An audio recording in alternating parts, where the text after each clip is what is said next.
Hello my dear students, welcome to दक्षिणाई classroom. बहुत बहुत बहुत स्वागत है प्यारे बच्चों आपका दक्षिणाई क्लासरूम चैनल पर। मैं प्रदीप सिंह फिर से आपके साथ हूं PT2 एडवांस के सॉल्यूशन के साथ। तो आइए बच्चों स्टार्ट करते हैं पहले क्वेश्चन के साथ। आई होप पेपर बेटा टाइम के साथ साथ लगातार बेटर होते जा रहे होंगे। बेटा अगर नहीं हो रहे हैं तो थोड़ा सा अपनी गलतियां एनालाइज करने की जरूरत है ना। बेटा ये पहले से कुछ अलग तरीके की प्रिपरेशन है जो आप करते आए हैं आज तक बोर्ड्स वगैरह की। बेटा यहाँ पर आपको जो चीज करनी है पक्के से करनी है। जब आप घर पे अपना होमवर्क सॉल्व कर रहे होते हैं, कोशिश करिए बेटा डिफरेंट डिफरेंट अप्रोच अगर दिमाग में आती है तो उससे अटेम्प्ट करिए। ऐसा नहीं कि पहली बार किया गलत आया, दूसरी बार किया फिर गलत आया, तीसरी बार किया सही आया तो आगे बढ़ गए। पहली दूसरी बार गलत क्यों आया वो लिखिए कहीं पे, वो अपने मिसकॉन्सेप्ट्स को सुधारना होगा बेटा। अगली बार फिर से वही सॉल्यूशन दिमाग में आ सकता है तो वो कैसे उसको आप ओवरकम करेंगे बेटा, उसका तरीका आपको डेवलप करना होगा, है ना। मतलब आपको जब भी मेथड कोई दिमाग में अगर सूझे होमवर्क करते हो तो ऐसा नहीं कि आपका आंसर आगे तो आगे बढ़ जाए। बेटा ये वो मेथड नहीं रहेगा जैसे आप पहले करते आए हैं। यहाँ पर बेटा अगर आपका कोई गलत मेथड दिमाग में अगर आ गया है तो वो आपको पता होना चाहिए गलत है और इसलिए गलत है ताकि फिर ये गलती ना हो। आई होप बच्चों मैं आपको समझा पाया हूं। चलिए बढ़ते हैं पहले क्वेश्चन की तरफ। और एक बात हमेशा आपको मैं पेपर से पहले बता रहा हूं कि पेपर में काफी सारे क्वेश्चन आसान भी होते हैं और काफी सारे डिफिकल्ट भी होते हैं। तो बेटा अगर एडवांस लेवल का पेपर है जो दक्षिणा आप का पेपर कंडक्ट कर रहा है तो एक बात हमेशा ध्यान रखें कि अगर एडवांस लेवल का पेपर है तो कुछ क्वेश्चन का लेवल अच्छा होगा, है ना, और कुछ क्वेश्चन नॉर्मल होंगे। कुछ क्वेश्चन जो more than one option correct questions है और इंटीजर टाइप है तो इंटीजर टाइप डेफिनेटली आपको सबसे पहले करने चाहिए। क्यों? एक ही क्वेश्चन होगा और उसका एक ही आंसर निकलेगा, एक पर्टिकुलर आंसर ही आएगा।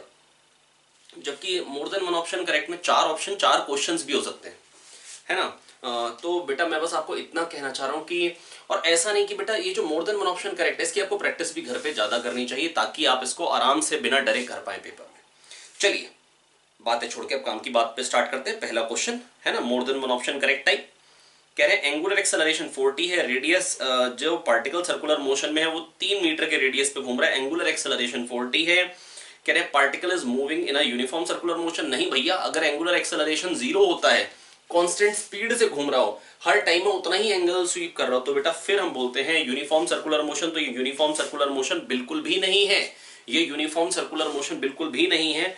Particle will travel a distance of 2 metre in 1 second. तो और एंगल जो होगा वेलोसिटी वेक्टर और एक्सेलरेशन में वो 45 डिग्री होगा 1 सेकेंड पे, ऐसा पूछ रहे हैं। तो 1 सेकेंड की बात कर रहे हैं तो ऐसा करते हैं सबसे पहले लिख लेते हैं टेंजेंशियल एक्सेलरेशन क्वेश्चन में कितना गिवन है। टेंजेंशियल एक्सेलरेशन गिवन है 40। बहुत शानदार, बहुत बढ़िया, जबरदस्त। ओ सॉरी, ये तो एंगुलर एक्सेलरेशन है। एंगुलर एक्सेलरेशन 40 है, उससे आप टेंजेंशियल एक्सेलरेशन निकाल लीजिए। ठीक है, आर अल्फा होता है टेंजेंशियल एक्सेलरेशन। टेंजेंशियल एक्सेलरेशन होता है आर अल्फा, आर दे रखा है 3, हो जाएगा 12t। और टेंजेंशियल एक्सेलरेशन होता है rate of change of speed.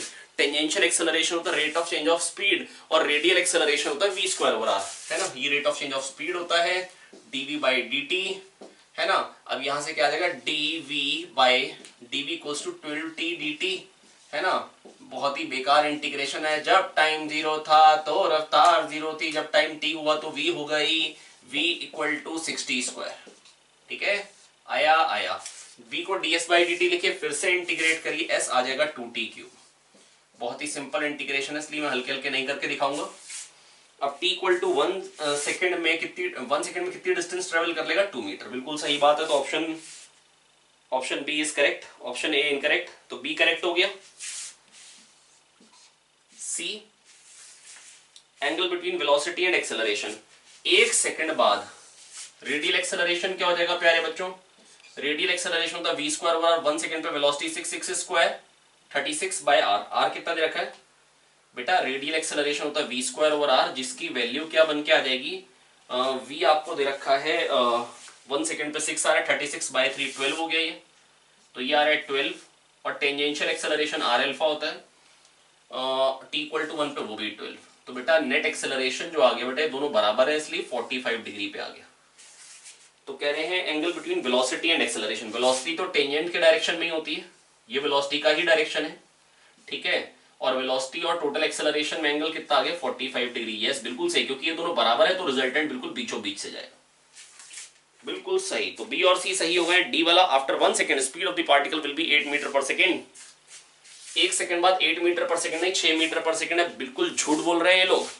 तो पहले का आंसर क्या आ गया प्यारे बच्चों, बी एंड सी। पहले का आंसर आ गया है बी एंड सी, जस्ट एक सेकेंड। तो पहले का आंसर प्यारे बच्चों हम लोग निकाल चुके हैं बी और सी। चलिए आइए दूसरे क्वेश्चन पे चलते हैं। क्यू पे एक पार्टिकल है, क्यू पे एक पार्टिकल है, बहुत ही बढ़िया बात। क्यू पे एक पार्टिकल है और कह रहे हैं कि वो जा रहा है एक स्प्रिंग की तरफ। स्प्रिंग कांस्टेंट आपसे पूछा गया है, ठीक है। 40 सेंटीमीटर दूर है, 10 सेंटीमीटर स्प्रिंग में मैक्सिमम कंप्रेशन आ रहा है, म्यू दे रखा है 0.1, मास ऑफ ब्लॉक दे रखा है 1 kg। आइए एक बार सिचुएशन पहले आपको हल्का सा बता देता हूं ताकि हम आराम से कर पाए।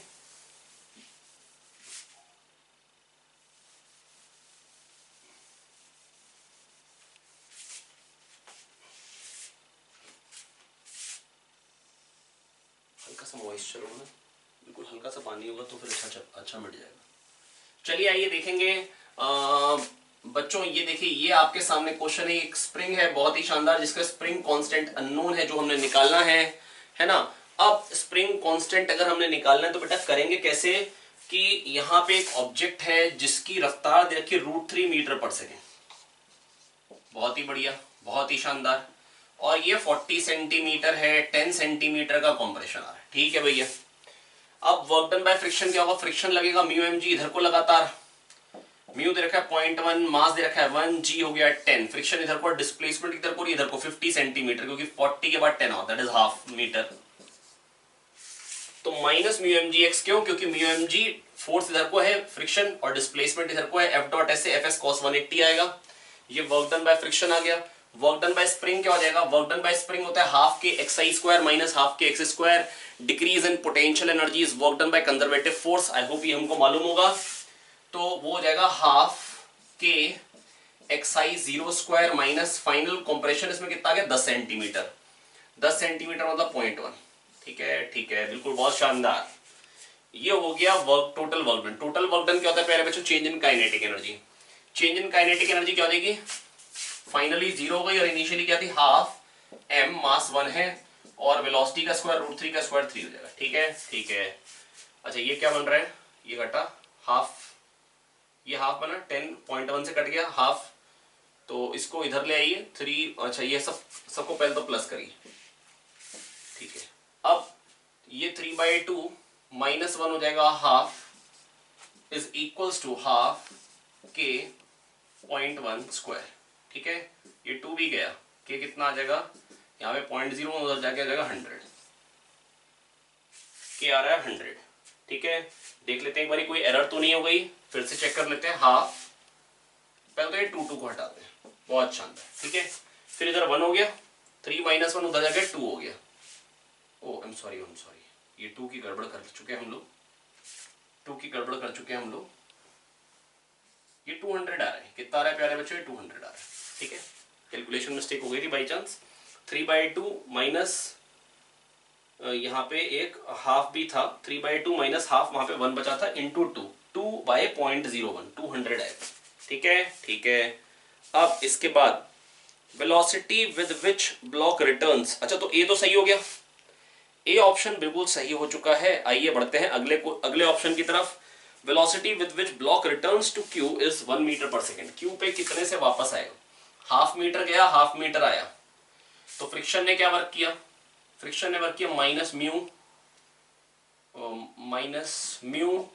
m1 है g माइनस म्यू mg, और डिस्टेंस ट्रेवल कितना हो गया, हर इंस्टेंट पे जब इधर जाएगा तो फ्रिक्शन इधर, डिस्टेंस इधर, डिस्प्लेसमेंट इधर को हो रही है, और जब वापस आएगा तो फ्रिक्शन इधर और डिस्प्लेसमेंट इधर, तो हर बार वो एफ एस कॉस 180 रहेगा। तो minus mu m g x, half और हाफ हो गया 1, ये हो गया वर्क डन बाय फ्रिक्शन, है ना। वर्क डन बाय स्प्रिंग 0, क्योंकि पहले भी अनस्ट्रेच्ड था, बाद में भी अनस्ट्रेच्ड है, तो ये हो गया work done by friction is equals to change in kinetic energy half m, m क्या हो जाएगा, एम तो मास तो 1 है ना, v square minus u square था √3 स्क्वायर, दैट इज 3।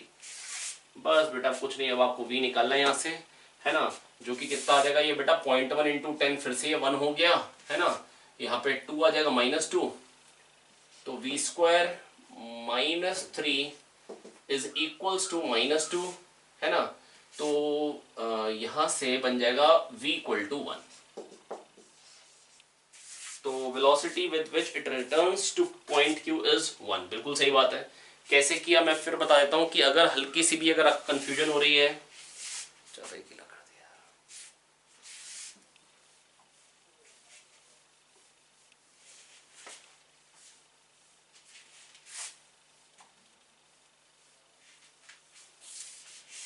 थोड़ा ध्यान से देखना रहेगा बेटा, है ना। जो भी अगर मैं सॉल्यूशन बता रहा हूँ थोड़ा सा खुद भी पेन साथ साथ में चलाएंगे। एक एक स्टेप अगर मैं लिख रहा हूँ साथ साथ में एक एक स्टेप लिखेंगे तो समझ में आने की पॉसिबिलिटी ज्यादा होगी, है ना। और अगर आप सोच रहे हैं लेट के बेटा अगर सॉल्यूशन देखेंगे तो डेफिनेटली मैं नहीं समझा पाऊंगा, तो बेटा बैठ जाइए और बैठ के सॉल्यूशन देखिए ध्यान से। बेटा आधा मीटर के आधा मीटर आया, फ्रिक्शन का वर्क क्या हो गया माइनस म्यू एम जी, आधा आधा मीटर मिलके 1 मीटर, ठीक है, इज इक्वल्स टू स्प्रिंग का वर्क डन 0 है। क्यों? क्योंकि जिस स्टेट में पहले था half k x i square minus half k x f square, x i x f दोनों ही बेटा 0 है, बराबर half m v square minus u square, मतलब change in kinetic energy total work done. बस बेटा इसको यूज किए, मास म्यू पता है, एम पता है, जी पता है, मास पता है, इनिशियल वेलोसिटी √3 पता है, वी निकालना है। आ जाएगा आ जाएगा, बहुत शानदार। वी आ गया 1। इसके बाद कह रहे हैं जब वो पी पे पहुंचेगा तो रफ्तार क्या होगी। यहां पर बेटा 1 से आ रहा है वापस, 1 मीटर पर सेकेंड है, ऊपर जाके रफ्तार पूछ रहे हैं, यहाँ पे जाके रफ्तार क्या हो जाएगी, यहाँ पे जाके रफ्तार हो जाएगी, मान लो कुछ भी नाम दे दो, वी डैश कह दो। तो बेटा कितनी का, अब यहां से यहां जाएगा तो बेटा नॉर्मल फोर्स तो वर्क करेगा ना, ये तो स्मूथ पार्ट है तो नॉर्मल तो वर्क करेगा नहीं, हमेशा वेलोसिटी से परपेंडिकुलर है, डिस्प्लेसमेंट से हमेशा परपेंडिकुलर है, तो वो तो वर्क करेगा नहीं, ग्रेविटी खाली वर्क करेगी। और ग्रेविटी का वर्क क्या हो जाएगा बेटा, mg नीचे को लग रहा है, बेटा ग्रेविटी का वर्क या तो प्लस mgh होता है, माइनस mgh ऊपर जाएगा तो mg नीचे को है, डिस्प्लेसमेंट ऊपर को तो माइनस mgh आता है। h कितना हो गया प्यारे बच्चों, रेडियस कितना दे रखा है मेरे को इसका 10 सेंटीमीटर, 0.9 सेंटीमीटर, ओके। तो माइनस mg इंटू 2r 0.9/100, ये हो गया वर्क डन बाय ग्रेविटी। और वर्क डन क्या होगा बेटा, change in kinetic energy half m v square minus u square, ठीक है। और u क्या है 1, यहाँ पर जो वेलोसिटी थी वो 1 थी, ठीक है। और वहां पर जो वेलोसिटी उसको v डैश नाम दी है, कोई फर्क नहीं पड़ता, v दे दीजिए यार, अगले स्टेप में अगले वेरिएबल्स है ना। ये मास गया, ठीक है। ये कितना आ जाएगा प्यारे बच्चों, 4g 40.4 into 0.9 0.36 minus 0.36 is equals to, एक बार फिर चेक कर लेते हैं कोई गड़बड़ ना हो रही हो। अच्छा 2 2 4 तो कर ही दिया है ना, 4 इंटू 0.9 3.6 इंटू 1036/100 0.36, बिल्कुल सही बात है, is equal to v square minus 1, तो ये क्या आ जाएगा 1.36 वी स्क्वायर माइनस 1, अच्छा 1 माइनस 0.36 हो जाएगा 0.64, तो वी आ जाएगा 0.8। आसान कैलकुलेशन है, भारी भरकम कुछ नहीं है। अरे work done equal to change in kinetic energy, बाकी लिख लिख के कैलकुलेशन कर लीजिए, कोई खास दिक्कत नहीं है भैया। तो वी आ गया 0.8, eight point p the normal reaction is less than 55 newton. चलो अब ये भी चेक कर लेते हैं, नॉर्मल यहाँ पे क्या होगा बेटा, जो भी टोटल फोर्स होता है सेंटर की तरफ को n प्लस एम जी, वो एम वी स्क्वायर हो रहा, तो n निकालना है, एम जी 10 पता है, बराबर m v square, one mass है, वी स्क्वायर हो रहा बेटा, n प्लस एम जी बराबर एम वी स्क्वायर हो रहा।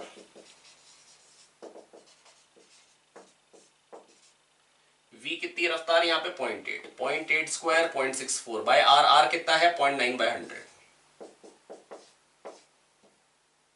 तो ध्यान से देखें तो बेटा ये 64 हो गया ऊपर, 64/0.9 64 से बड़ा हो गया, माइनस 10, तो बेटा 54 से बड़ा आएगा, इज लेस देन 55, 54 से तो बड़ा ही दिख रहा है, लेस देन 55 है नहीं, चेक कर लेते हैं। ये देखिए यहाँ से n की वैल्यू निकाल लेते हैं, कितनी आ रही है बेटा 64/0.9, 640/9 माइनस 10, 9 7 63, 1 आया, 9 1 9, 71 point something minus 10, 61 point something में आने वाला आंसर, तो लेस देन 55 नहीं है भैया। तो कौन कौन से ऑप्शन करेक्ट हो गए, ए बी सी, कौन कौन से करेक्ट हो गए प्यारे बच्चों, ए बी सी, कितने करेक्ट हो गए, ए बी सी, आया। क्या क्या यूज किया, जब यहां था हाफ मीटर आगे गया तो सबसे पहले लगाई थी work energy theorem, minus mu m g, friction इधर को है, डिस्प्लेसमेंट कितनी हुई आधा मीटर आगे, तो work done by friction plus work done bye spring, half k x i square minus half k x f square. ऐसा क्यों बोलते हैं बेटा, decrease in potential energy, half k x square होती है potential energy, decrease in potential energy is work done by conservative force, तो half k x i square minus half k x f square से आ जाएगा बेटा work done bye spring, है ना। तो decrease in potential energy is work done by conservative force, तो decrease कितना आ रहा है पोटेंशियल एनर्जी में, half k x i square minus x f square, ठीक है। तो पहले 0 था और जब वो 0.1, क्योंकि 10 सेंटीमीटर कॉम्प्रेस हुआ है ना, तो बेटा वो भी हमको पता था 0.1 कॉम्प्रेस हुआ है, तो हमको वर्क डन बाय स्प्रिंग पता था equal to change in kinetic energy किया है ना। चेंज इन काइनेटिक एनर्जी क्या होगा, फाइनली 0 हो गई जब वो स्प्रिंग को दबा के रुक गया।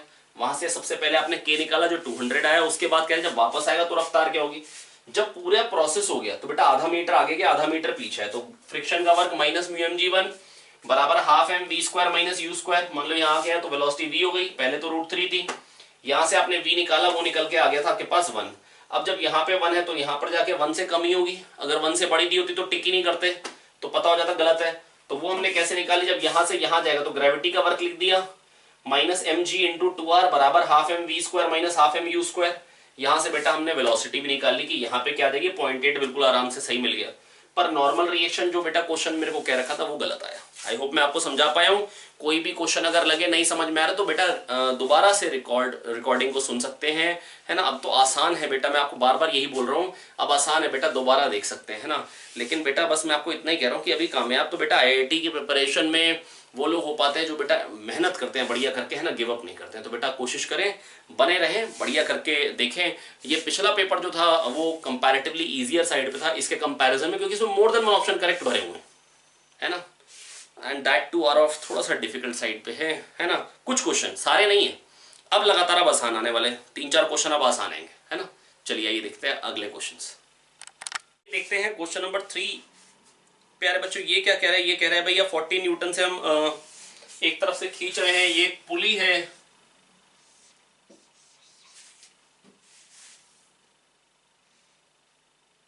ये 2 kg का ब्लॉक है, बहुत शानदार, 20 नीचे को फोर्स है, यहाँ पर हम खींच रहे हैं 40 न्यूटन से, है ना। तो टेंशन हो गई इसमें 40 न्यूटन, तो 40 न्यूटन टेंशन हो गई, तो इसका एक्सेलरेशन क्या होगा 40 माइनस 20, टोटल फोर्स क्या होगा 40 ऊपर 20 नीचे, 40 minus 20 is equals to mass into acceleration, a आ गया 10, बहुत शानदार। अब पूछा क्या क्या है, work done by tension on pulley, pulley पे टेंशन क्या, पुली पे कितना वर्क करेगी टेंशन, पुली पे बेटा जितना इधर से फोर्स होगा उतना इधर से होगा, तो बेटा इस पे कोई वर्क तो होने वाला नहीं है। वैसे भी सोचिए बेटा कैसे वर्क कर लोगे, मासलेस पुली है। A block of mass 2 kilogram is hanging over a smooth and light pulley. Smooth भी है लाइट भी है, मासलेस है, वर्क कैसे करोगे, वर्क करोगे तो बेटा काइनेटिक एनर्जी चेंज होनी चाहिए, मास है नहीं तो काइनेटिक एनर्जी कैसे चेंज होगी, है ना। Okay, work done by gravity is minus 20, किस पे पूछ रहे हैं, work done by tension on block, अच्छा ब्लॉक पे पूछेंगे और तो पूछेंगे, ब्लॉक पे कितना वर्क होगा, कितने टाइम में पूछ रहे हैं, 2/√10 सेकेंड। एक्सेलरेशन पता लग गया, 2/√10 में डिस्प्लेसमेंट कितनी होगी, s equal to u t plus half t square, लगा दो, u 0 है हाफ 10, 2/√10 का स्क्वायर, हाफ 10, 2/√10 का स्क्वायर 4/10 हो जाएगा, ये आ गया 2 मीटर। ठीक है भैया, टेंशन का वर्क, टेंशन कितना वर्क करेगी ब्लॉक पे 40 इंटू 2 80, तो work done by tension on block हो जाएगा 80, ठीक है। और ग्रेविटी का वर्क डन क्या हो जाएगा, work done by gravity on block क्या हो जाएगा बेटा, 2 मीटर ऊपर गया माइनस mgh, क्योंकि ऊपर जा रहा है तो -2 mgh माइनस 40, तो कौन सा सही हो गया, work done by tension on block तो 80 हो, पर वर्क डन बाय ग्रेविटी -20 नहीं -40 आ रहा है, तो ये भी गलत हो गया, तो AC सही हो गया। कौन कौन से ऑप्शन सही हो गए, AC, बहुत शानदार। अगला क्वेश्चन नंबर 4, काफी आसान क्वेश्चन है, सिंपल कॉन्सेप्ट, fx ग्राफ दे रखा है, उसके एरिया वेरिया पे बेटा area under fx graph gives work done, area under fx graph gives work done, done done done done work done. आइए देखते हैं अब, यहां पर बेटा ये ग्राफ दे रखा है 10 है और ये 2 डिस्टेंस तक ऐसा दिखा रखा है, और उसके बाद ऐसे जा रहा है -20 तक,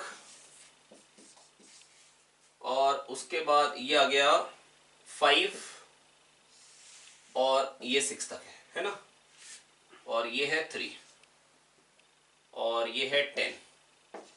फोर्स और डिस्प्लेसमेंट के बीच में ग्राफ दिखा रखा है, फोर्स और डिस्प्लेसमेंट के बीच में ग्राफ दिखा रखा है। अब कैसे करेंगे बेटा, ये एरिया कितना आ रहा है, ये 20 हो गया यहां तक का,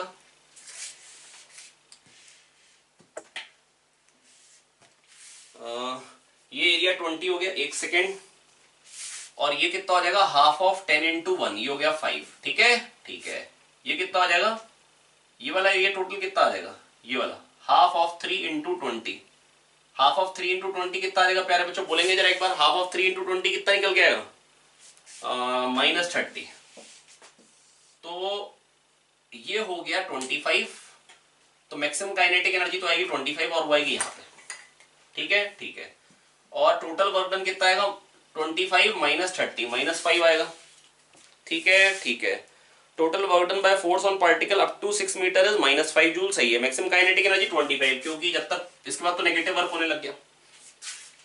ठीक है, there will be no power delivered, कह रहे मैक्सिमम काइनेटिक एनर्जी 15, वो गलत हो गया। D, there will be no power delivered, ठीक है, there will be no power delivered by the particle at two the particle. वैसे कहना चाहिए था फोर्स लगा रहे हैं, तो बेटा कब कब होगी, जब फोर्स 0 हो जाए या वेलोसिटी 0 हो जाए।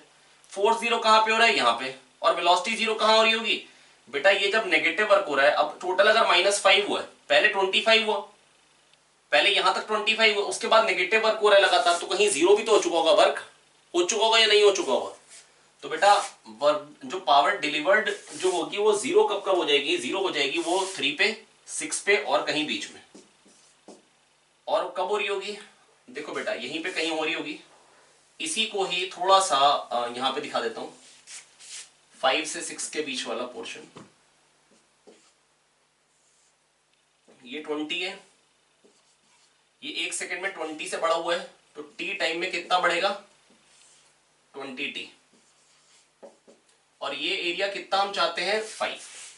क्यों, क्योंकि जब ये 25 है और जब तक 25 ही नेगेटिव वर्क हुआ होगा, तो टोटल वर्क डन 0 हो गया। वेलोसिटी 0 को एफ डॉट भी होती है पावर, बेटा या तो फोर्स 0 हो जाए तो वेलोसिटी 0 हो जाए, या फोर्स वेलोसिटी के बीच में एंगल 180 हो जाए, सॉरी 90 हो जाए, ऐसा हो नहीं रहा है। तो वेलोसिटी 0 कहां हो रही होगी, half t into 2, half of t into 20t is equals to 5, 5 4 जार 20, 2 2 जार 4, टी आ गया 1/√2। ऊपर नीचे डिवाइड कर सकते हैं आप, है ना, √2/2 हो जाएगा 0.7, है ना। ये सब क्वेश्चन में कह रखा है भैया √2/2 को 1/√2 को 0.7 यूज करो। ठीक है भैया, वैसे तो मेरे को पता 1.414/2 लिखना चाहिए, 0.707 0.7। अब यहां से 0.7 पहले, तो यहाँ के 5 के कितनी देर बाद, 0.3 बाद, तो 5.3, यस बिल्कुल सही आ गया आंसर। तो फोर्थ के आंसर क्या आ गया, ABD, बहुत शानदार। अब देखिए क्वेश्चन कुछ कुछ तो आसान भी आएंगे, अब कुछ तो डिफिकल्ट आने भी है ना भैया। अगर आप एडवांस पैटर्न पेपर दे रहे हैं तो कुछ क्वेश्चंस तो डिफिकल्ट आने हैं। MCQs बेटा जो होंगे खासतौर पे, जो सॉरी MOT टाइप जो क्वेश्चंस होंगे, more than one option correct type, उसमें तो ये बिल्कुल पक्का है कि आपको क्वेश्चन थोड़ा सा डिफिकल्ट लगेंगे, क्योंकि 4 चीजें एनालाइज करनी पड़ सकती हैं एक क्वेश्चन में, है ना। चलिए बढ़ते हैं अगले क्वेश्चन की तरफ।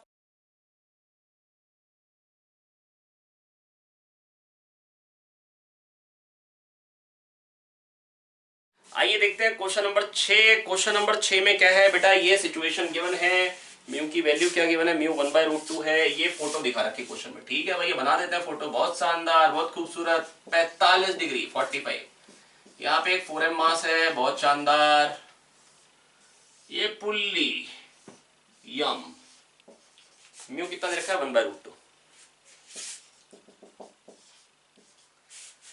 फ्रिक्शन बता रहे, टेंशन बता नहीं, मैं मान ले रहा हूं, मान लो सिस्टम इक्विलिब्रियम है, मान लो, मेरे को पता नहीं है या नहीं, अगर फ्रिक्शन रिक्वायर्ड जो है μmg से ज्यादा आ जाए, मतलब इक्विलिब्रियम में नहीं है। ठीक है, ठीक है, अगर मैं मान ले रहा हूं इक्विलिब्रियम में, अगर फ्रिक्शन μmg से ज्यादा रिक्वायर्ड हो, मान लो इसके लिए इक्विलिब्रियम में करने के लिए, मतलब नहीं हो सकता। ठीक है, और अगर μmg से कम आ जाए तो हो सकता है फिर mg, तो यहाँ पे टेंशन क्या हो जाएगी, mg, अगर इक्विलिब्रियम में मान लो तो यहाँ टेंशन mg, और 4mg sin 45, 4mg cos 45, 4mg sin 45 कितना हो जाएगा, 4mg sin 45 2√2mg। ठीक है, लिख दो डायरेक्टली 2√2mg और 2√2mg, क्योंकि sin 45 cos 45 तो बराबर होते हैं। ठीक है, नॉर्मल। अब फ्रिक्शन कितना आ रहा होगा, ये डेफिनेटली ज्यादा फ्रिक्शन कम होगा, तो 2√2mg is equal to mg plus f, मैंने मान लिया ना इक्विलिब्रियम में, है ना। तो फ्रिक्शन कितना आ गया, 2√2 - 1 mg, बहुत शानदार। अब क्या ये म्यू एन से ज्यादा है? अच्छा, एफ मैक्स कितना होता है?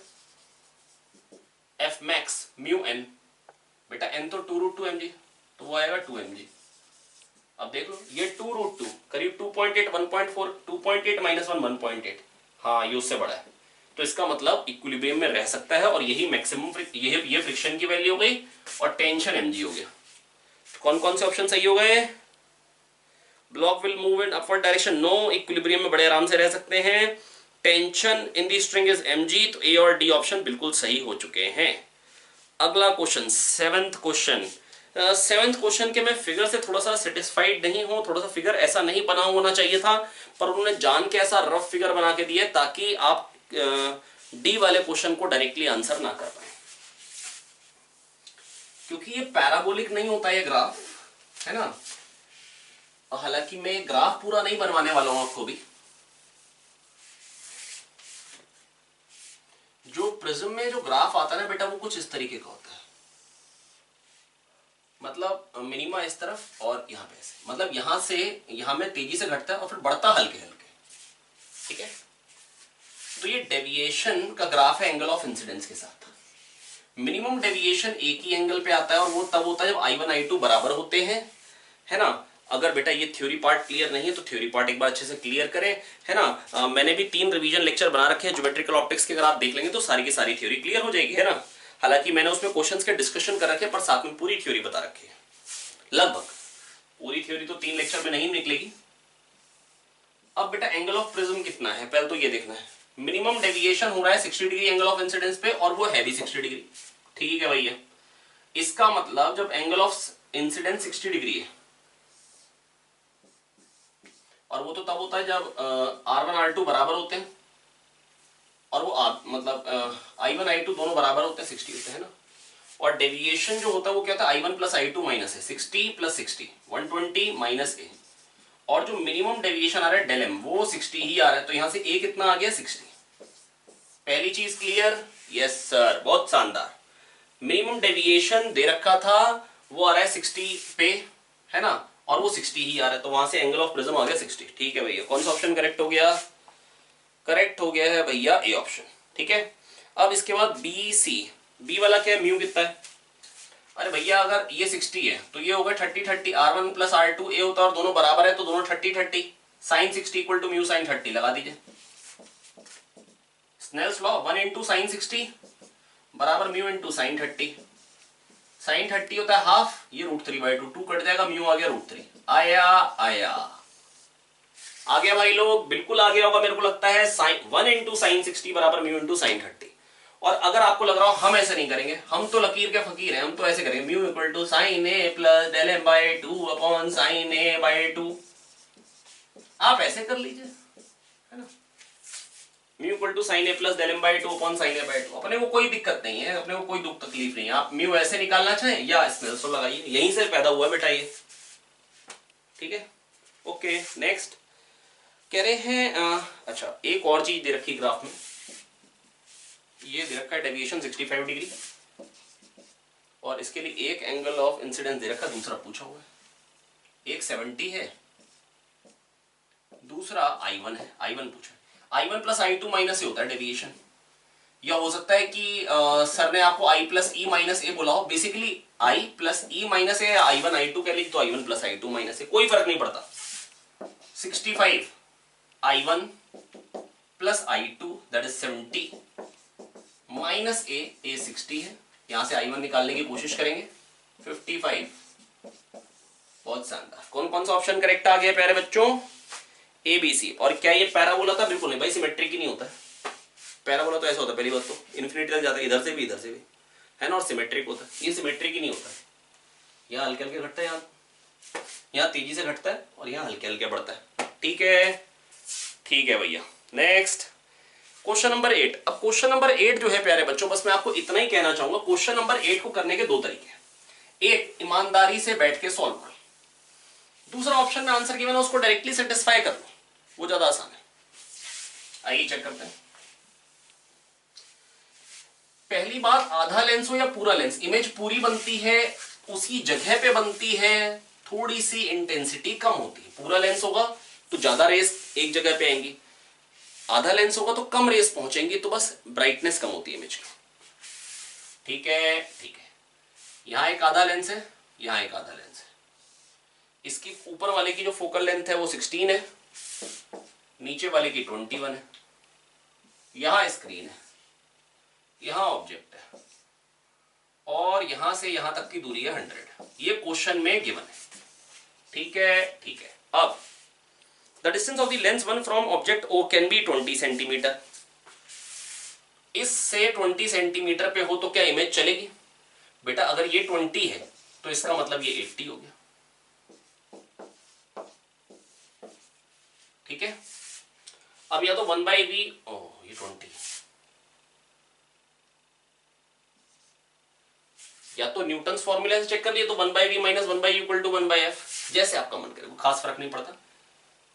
अब देखो 1/v, v पॉजिटिव है क्योंकि इंसिडेंट रेज के डायरेक्शन में u नेगेटिव है, तो 1/v minus 1/u equal to 1/f basically ये बन जाएगा इस कंडीशन के लिए रियल ऑब्जेक्ट रियल इमेज में। ठीक है, तो v अब मैग्नीट्यूड पुट कर दिया। अगर आपको मन करो नहीं हम तो वैल्यू में ही नेगेटिव पुट करेंगे तो कर लो, ऐसा कर लो 80 और ये 20। अब चेक कर लो फोकल लेंथ अगर यहां से 16 आ जाए निकल के तो इसका मतलब 80 20 की 16 सही है ना।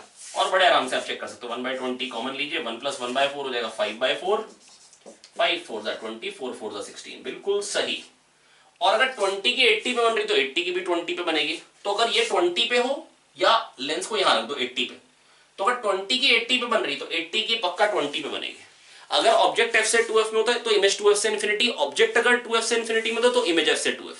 मतलब अगर किसी u पे ऑब्जेक्ट है तो v पे इमेज बन रही है, अगर ऑब्जेक्ट को v पे रख दोगे तो इमेज u पे बन जाएगी। ठीक है भैया, ठीक है। तो अगर a सही है तो b ऑटोमेटिकली सही है, और c सही है सिमिलरली तो d भी ऑटोमेटिकली सही है। और सेम तरीके से बेटा इसके लिए भी चेक कर लीजिए और आपको आंसर मिल जाएगा बिल्कुल सही। इसके लिए 30 और 70 कह रहे हैं, चेक कर लो चलो। 1/70 plus 1/30, sorry 1/70 plus 1/30 equal to 1/f, common लीजिए 1/10, 7 + 3 10/21, फोकल लेंथ आ गई 21, बिल्कुल सही। तो सी डी भी सही हो गए, है ना। ये तो काफी आसान था। तो बस बेसिकली मैं आपको ये कहना चाहता था इस वाले क्वेश्चन में कि आप क्या करें कि वैल्यू पुट करके देख लीजिए यूवी की डायरेक्टली, अगर फोकल लेंथ सही आ रही तो इसका मतलब सही है। ठीक है, ओके नेक्स्ट, इसको पहले रब कर देते हैं। और अगर आपने मेरी वीडियो देख रखी है ज्योमेट्रिकल ऑप्टिक्स का जो मैंने रिवीजन वीडियो बनाया है, ये डिस्प्लेसमेंट मेथड में ऐसी कैलकुलेशंस बड़ी बार करते हैं हम लोग, तो अगर नहीं देखे तो आप देख लीजिए अगर आप भूल गए हैं तो, है ना। या आप सुरेंद्र सर वाली वीडियो देख सकते हैं जिसमें उन्होंने डिस्प्लेसमेंट मेथड पढ़ाया है, ताकि पूरा कॉन्सेप्ट दिमाग में आ जाए। वो पर्टिकुलर ऐसी चीज है जो बच्चे भूल जाते हैं, है ना। तो मेरे को लगता है वो आपको रिवाइज कर लेनी चाहिए। चलिए पढ़ते हैं आगे। नेक्स्ट, टेंशन पूछिए रूप में 3 टाइम पे, और ये एक लिफ्ट में है और लिफ्ट की रफ्तार दे रखी है ऊपर को कितनी है, और वो ग्राफ में दे रखी है 6 10 2 4।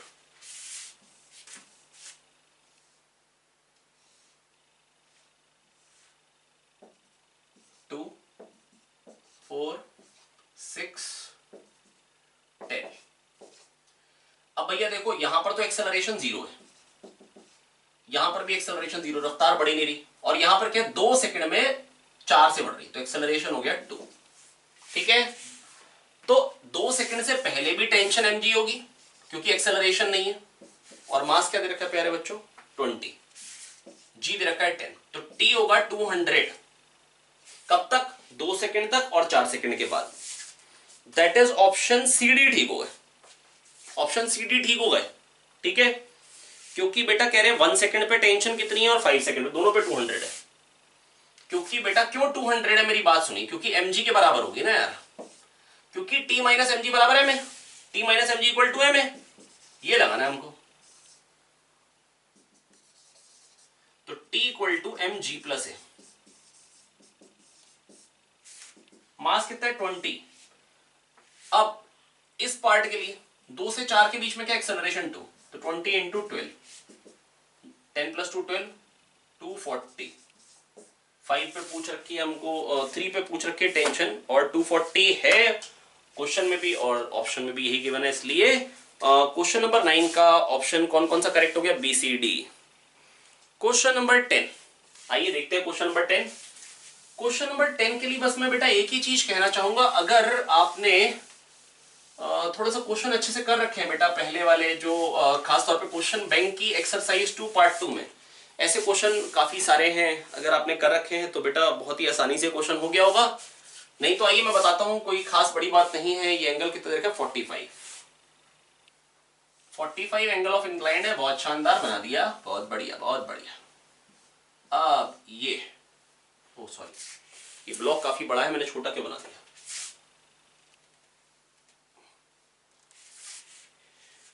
ये फिक्स्ड इंक्लाइन है, क्वेश्चन में कह रखा है, ठीक है। अब यहाँ पे एक रस्सी बांध रख, यहाँ पे एक वो पोल है, ये बड़ा सा ब्लॉक है, दिखने में बड़ा है, मास इसका भी है और मास ये छोटू का भी है, ठीक है ठीक है।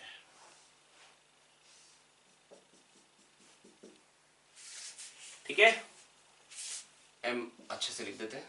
अब बेटा देखिए, m g sine 45, m g cos 45, मतलब m g by root 2, m g by root 2। इसका काम है, कोई काम नहीं है ना, क्योंकि इस डायरेक्शन में इक्वेशन ऑफ मोशन लगानी है। ये इसको थोड़ा सा पुश कर रहा होगा एन से, ये भी उसको इक्वल एंड अपोजिट रिएक्शन दे रहा होगा एन से, और इसके लिए भी m g by root 2, m g by root 2, ये दोनों एम जी बाय रूट 2 ही हैं। M g cos 45, m g sine 45, और यहां से कुछ नॉर्मल आ रहा होगा, क्या कोई उसका मतलब है, क्या मेरे से पूछा है वो ना, क्या निकालना है ना, तो फिर जरूरत क्या है, कोई जरूरत नहीं। इसको एन डैश कहते हो, इसको एन कहते हो। अब इस डायरेक्शन में न्यूटन सेकंड लॉ लगा दीजिए पूरे सिस्टम पे। देखो एफ, अगर इस पे खाली फोर्स लेता F1 होता मान लो इस डायरेक्शन में, तो F1 को लिखते हैं m1 इंटू ए, और इस पे लेता फोर्स तो लिखता F2 equal to m2 into ए। इस डायरेक्शन का फोर्स तो इस डायरेक्शन का एक्सेलरेशन, डेफिनेटली ये कुछ ऐसे भी जाएगा, और जब ये x आगे जाएगा तो x इसको ऊपर भी तो चलना पड़ेगा इधर, क्योंकि याली अगर स्ट्रिंग x से बढ़ेगी तो ये भी तो x से कम होनी चाहिए, तो ये इसके पास अगर एक्सेलरेशन a इधर आएगा तो a ऊपर भी आएगा। करेक्ट है, बिल्कुल करेक्ट है, वही रोप है, टेंशन वही वही और वही। तो पहले पूरे सिस्टम पे इकट्ठे कंसिडर कर लीजिए, m g sine 45, m g sine 45, plus N minus N काटे, तो 2 m g sine 45 minus t is equals to m a plus m a, 2 m ए।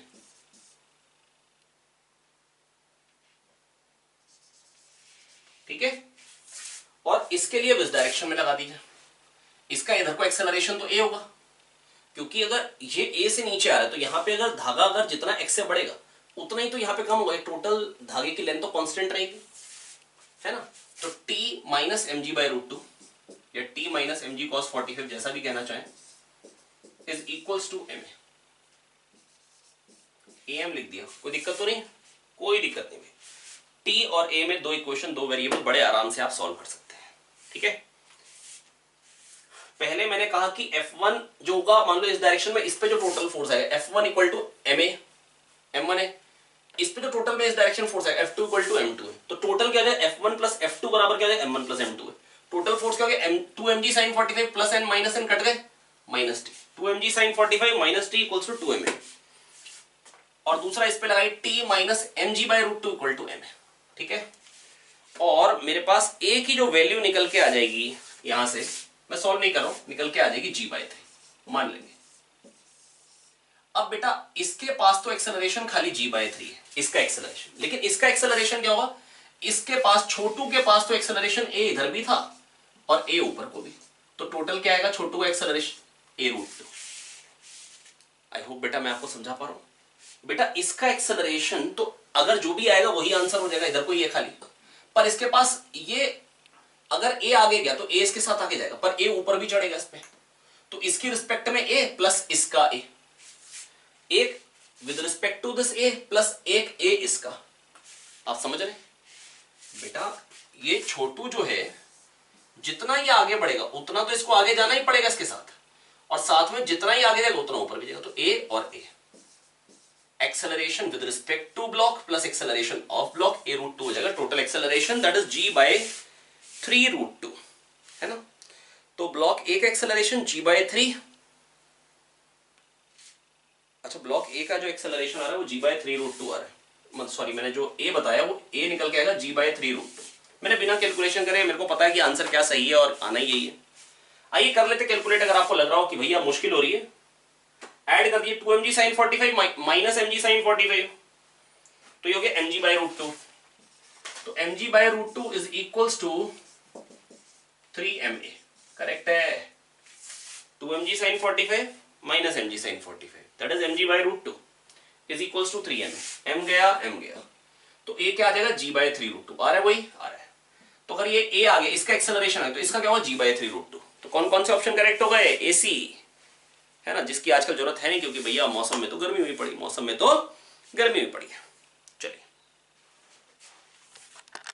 आइए देखते हैं बेटा अगला क्वेश्चन। ये क्या कह रहे हैं बेटा, कह रहे हैं फोर्स जो है वो 120 न्यूटन है, यहाँ पे T1 और T2 बताना है। ठीक है भैया बताते हैं, हाँ T1 T2, 6 इसका मास है, 4 इसका, 2 इसका। मैं बच्चों बस आपको इतना कहना चाह रहा हूं, मेरे को नहीं पता भी T1 T2 कितने हैं, पर मैं चाहता हूं कि मेरे को इसके लिए लिखना ना पड़े, ओरली कर पाऊं। आइए देखिए, हालांकि ऐसा क्वेश्चन आपने जरूर कर रखा होगा। बेटा टोटल मास इकट्ठा ले सकते हैं एक्सेलरेशन निकालने के लिए, बिल्कुल ले सकते हैं। F minus total mass mg sin 30, mg sin 37, है ना, क्योंकि बेटा m1g sin 37, m2g sin 37, m3g sin 37, अब minus T2 plus T2 minus T1 plus T1, ये तो कट जाएंगे। तो F minus mg sin 37 is equal to ma, तो F क्या आ जाएगा, m g sin 37 plus a। तो फोर्स प्रोपोर्शनल टू m आ रहा है, यहां पे जो फोर्स है प्रोपोर्शनल टू m। और अगर बेटा इसको छोड़ के यहां से यहां तक की बात करो तो इस पे जो एक्सटर्नल फोर्स होगा वो T2 हो गया, और इस पे जो होगा वो खाली T1 हो गया, है ना। तो बेटा अभी तक टोटल मास कितना था, 12। अब इसके लिए अगर लगाऊंगा तो टोटल मास क्या हो गया, 6, तो फोर्स क्या हो जाएगा, हाफ, 60। और इसके लिए लगाऊंगा तो अब क्या हो गया, अभी 6 था अब 2 हो गया, उसका 1/3, तो 60 का 1/3, टेंशन क्या हो जाएगी, 20, खत्म। That is CD option are correct. काफी आसान क्वेश्चन था, कुछ भी खास नहीं था उसमें, है ना। आई होप मैं आपको समझा भी पा रहा हूं प्यारे बच्चों, है ना। तो बेटा मैंने आपको क्या समझा दिया, एक सेकेंड जरा मार्कर चेक कर लेते कौन सा चालू है।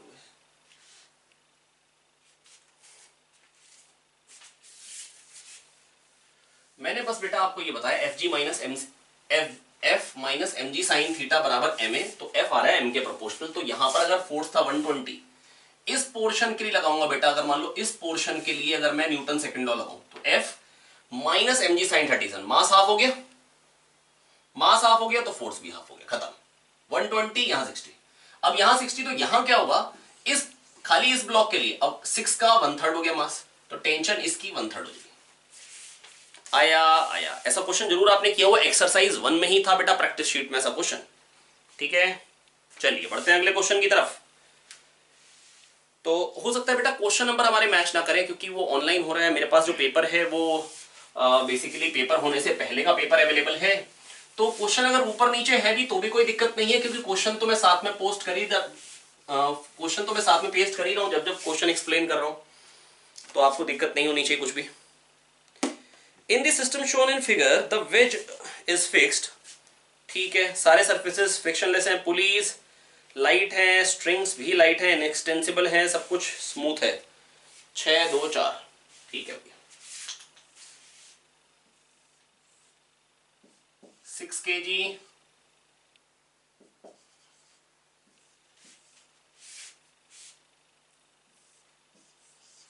दो kg,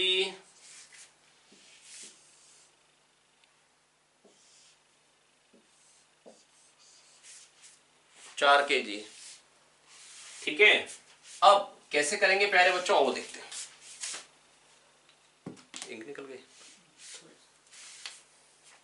आइए देखिए कैसे करेंगे प्यारे बच्चों। 6 2 4, ये हो गया 40, ये हो गया 20, यहां हो जाएगा 6G sine 30, 60 sine 30 that is mg sine theta mg cos theta. तो 6G sine 30 half that is 30 आ जाएगा और यहाँ आ जाएगा 30√3। हालांकि मेरे को इसकी मतलब नहीं बेटा, mg cos theta mg sine theta सब कर सकते हैं ना भैया। अब यहाँ टेंशन कितनी होगी T1, इधर को फोर्स क्या होगा 20, 30, 50 और ये 40, तो चलेगा तो इधर को सिस्टम। ये एक्सेलरेशन बताऊं तो कैसे बताएंगे, आइए देखते हैं। 20 minus T1 plus 30 minus T2 plus T2 minus 40। 20 minus T1 plus 30 minus T2 plus T2 minus 40। String के लॉन्ग बेटा सेकेंड लॉ लगा रहे हैं, तो टोटल फोर्स क्या जाएगा 30 minus T1 plus T1 cut गए प्लस 30, सॉरी ये 20 था। 20 minus T1 plus plus 30 minus T2 plus T2 minus 40 is equal to total force क्या होगा बेटा, मास इंटू एक्सेलरेशन। मास कितना हो गया 2 6 8 4 12 12 ए कितना आ गया प्यारे बच्चों, ये हो गया 10 बाय 12 5 बाय 6। ओके पहला पार्ट हो गया। अब T1 T2 बताने, कैसे बताएंगे, T2 माइनस 40, इस पे सेकंड लॉ लगाइए, T2 माइनस 40 बराबर 4A। ए क्या है 5 बाय 6, T2 आ जाएगा, बिल्कुल आ जाएगा भाई, हो जाएगा। T1 निकालना है, 20 माइनस T1 बराबर 2A। ए क्या है 5 बाय 6, यहां से T1 निकाल लेंगे और यहां से T2 निकाल लेंगे। तो ऑप्शन इसके कौन कौन से करेक्ट आ जाएंगे, ए बी सी। अच्छा, force exerted by pulley Q on, force exerted by pulley Q, force exerted by string on pulley Q. Q pulley कौन सी वाली, ये वाली बेटा। इधर को T1 है फोर्स और इधर को भी T1 है, तो टोटल फोर्स कितना लगा रही है और बेटा ये 120 डिग्री एंगल पे। तो T1 हम निकाल चुके हैं, तो दो फोर्स है, दो बेटा बेसिकली वेक्टर्स हैं, बीच में एंगल 120 है और दोनों का मैग्नीट्यूड बराबर, तो इन दोनों का रिजल्टेंट कितना आएगा बेटा। अगर दो वेक्टर बराबर मैग्नीट्यूड के होते हैं, बीच में एंगल 120, तो रिजल्टेंट भी उन्हीं के बराबर होता है। एफ का एफ आता है रिजल्टेंट, ए का ए आता है अगर 120 डिग्री एंगल पे हो तो। चलिए बढ़ेंगे अगले क्वेश्चन पे, क्वेश्चन नंबर 13। ये वर्क एनर्जी पावर और फ्रिक्शन का मिक्स्ड क्वेश्चन है। आइए देखते हैं इस क्वेश्चन को। फोर्स हमने कितना लगाया है प्यारे बच्चों, फोर्स लगाया 50 न्यूटन। 2 किलोग्राम का एक ब्लॉक है, 5 किलोग्राम का एक ब्लॉक है। एक बार जरा बोर्ड पहले चमका लेते हैं, बहुत शानदार तरीके से चमकता जा रहा है।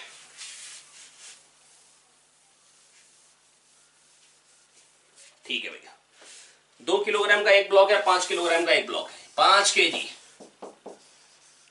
2 केजी। ठीक है, फोर्स कितना लगाया, फोर्स कितना लगाया है, फोर्स लगाया है 50 न्यूटन, फोर्स लगाया है 50 न्यूटन। म्यू कितना गिवन है 0.25, इनके बीच में है 0.5, ग्राउंड और उसके बीच में 0.25 और 0.5। ठीक है भैया, क्या ये चला पाएगा, मैक्सिमम फ्रिक्शन यहाँ पे कितना होगा, म्यू mg 5 + 2 7, 70 × 0.5 35। और इन दोनों के बीच का मैक्सिमम फ्रिक्शन क्या है, ऊपर एफ मैक्स, इनके बीच में म्यू mg 0.25 × 20, 2.5 × 2 दैट इज 5। सही बोल रहा हूँ, फिर से चेक कर लेते हैं, 20 × 4 5, बिल्कुल सही। अब क्या ये साथ चलेंगे, क्या ये अलग अलग चलेंगे, इस बारे में चर्चा करनी है। मान लेते हैं साथ चलेंगे, तो 50 आगे को 35 पीछे को। ये क्यों चलेगा, इस पे तो फोर्स लगा इससे चलेगा, ऊपर वाला क्यों चलेगा बेटा, अगर मैं नीचे वाले को खींच रहा हूं, ऊपर वाला इसलिए चलेगा कि उसमें फ्रिक्शन आगे को लगेगा, है ना, और फ्रिक्शन इधर पीछे। 50 minus 35 minus F plus F. 50 क्यों मान ले रहा हूं साथ साथ चलेंगे बेटा, कैसे पता लगेगा साथ चलेंगे या नहीं, अगर फ्रिक्शन जो रिक्वायर्ड है अगर 5 से ज्यादा आएगा फिर साथ साथ नहीं चलेंगे, फिर क्या होगा, हम जुदा हो गए। ठीक है ठीक है, तो 50 minus 35 minus F plus F cut गए, टोटल पूरे पे फोर्स ले रहा हूं, बराबर m1 + m2 है 7a। ए कितना आ गया 15/7। ऊपर वाले पे अब खाली लगाइए सेकंड लॉ, तो खाली आगे को एक ही फोर्स है फ्रिक्शन, बराबर 2a, a कितना 15/7, 30/7, 4 पॉइंट समथिंग आएगा, 7 4 28, तो इससे कम है। साथ साथ चलेंगे, बिल्कुल चलेंगे। Both the blocks will move together with an acceleration of 15/7, yes. Friction between the blocks is 5, no, friction between the blocks is 30/7, yes, क्योंकि स्टैटिक फ्रिक्शन है which is self adjustable in nature. Total work done by friction between the block in initial 5 seconds is 0, yes. Static friction अगर है तो बेटा static friction का work done on the system as a whole is always 0। बेटा tension का work done पूरे system पे 0 होता है, नॉर्मल का 0 होता है, स्टैटिक फ्रिक्शन का 0 होता है हमेशा, ठीक है। ढाई अक्षर प्रेम के यही थे ना यार। 5 फोर्सेस पढ़े, टेंशन, नॉर्मल, फ्रिक्शन, उसके बाद कौन सा पढ़ा, स्प्रिंग, और स्प्रिंग के अलावा कौन सा पढ़ा, tension, normal, friction, spring, MG. MG का वर्क पॉजिटिव नेगेटिव 0 कुछ भी हो सकता है, स्प्रिंग का वर्क पॉजिटिव नेगेटिव 0 कुछ भी हो सकता है, काइनेटिक फ्रिक्शन का हमेशा नेगेटिव, क्योंकि जब भी वर्क होता है थर्मल एनर्जी बढ़ती है, इसका मतलब मैकेनिकल एनर्जी कम होती है, मैकेनिकल एनर्जी कम होती है। स्टैटिक फ्रिक्शन का हमेशा 0, क्यों, क्योंकि अगर ये एस चलेगा, साथ साथ चल लेना, तो एफ इंटू एस, इस पे प्लस एफ एस वर्क आएगा, और नीचे वाले पे एफ इधर को और डिस्प्लेसमेंट उधर को, तो माइनस एफ एस, तो टोटल क्या आएगा 0। मतलब टेंशन, नॉर्मल, स्टैटिक फ्रिक्शन का work on the system as a whole is always 0, on the system as a whole is always 0। बहुत शानदार। Next, which of the following statements is are correct about refraction of light from plane surface. अरे ये तो बिल्कुल बेटा वाला question आ गया, उसको क्या बोलते हैं इंग्लिश में, थ्योरेटिकल। हाँ, maximum angle of deviation during refraction is π/2 - c। आओ चेक करते हैं। Maximum angle of deviation during refraction, graph याद दिलाता हूं आपको, कैसा आता था, थीटा सी तक तो वो होता है रिफ्रैक्शन, और उसके बाद क्या होता है बेटा TIR, उसके बाद ऐसा आता है, और ये आता है थीटा सी पे,